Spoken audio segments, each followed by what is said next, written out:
കോഴിക്കോട് ഒളോപ്പാറയിൽ വിനോദസഞ്ചാര കേന്ദ്രത്തിന് സമീപം ചാക്കുകളിൽ കെട്ടി മാലിന്യം തള്ളിയവരെ തിരഞ്ഞ പോലീസ്. പിക്കപ്പ് വാഹനത്തിൽ കൊണ്ടുവന്നാണ് മാലിന്യം തള്ളിയത്.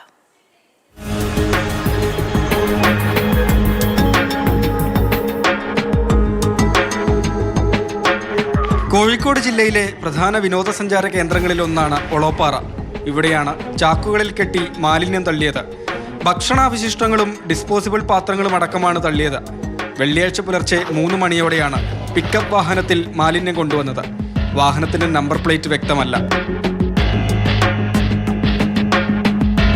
പഞ്ചായത്ത് അധികൃതരുടെ പരാതിയിൽ കാക്കൂർ പോലീസ് കേസെടുത്തു.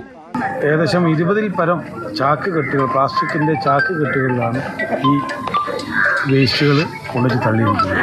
അതും ഒരു ജലശേഖരത്തിൻ്റെ അകത്താണ് ഇത് തള്ളിയിരിക്കുന്നത്. അതുകൊണ്ട് ശക്തമായ നടപടി ചെയ്തവരെ കണ്ടെത്തിയിട്ട് അവർക്ക് എതിരെ ഉണ്ടാകും. അതിന് ഏതറ്റം വരെ പോകണമെങ്കിൽ ആ അറ്റം വരെ പോകാൻ പഞ്ചായത്ത് ഭരണസമിതി ഉണ്ടാകുന്നത് മാത്രമാണ്.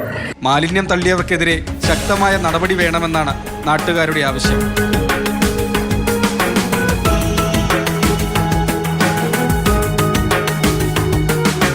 മാതൃഭൂമി ന്യൂസ്, കോഴിക്കോട്.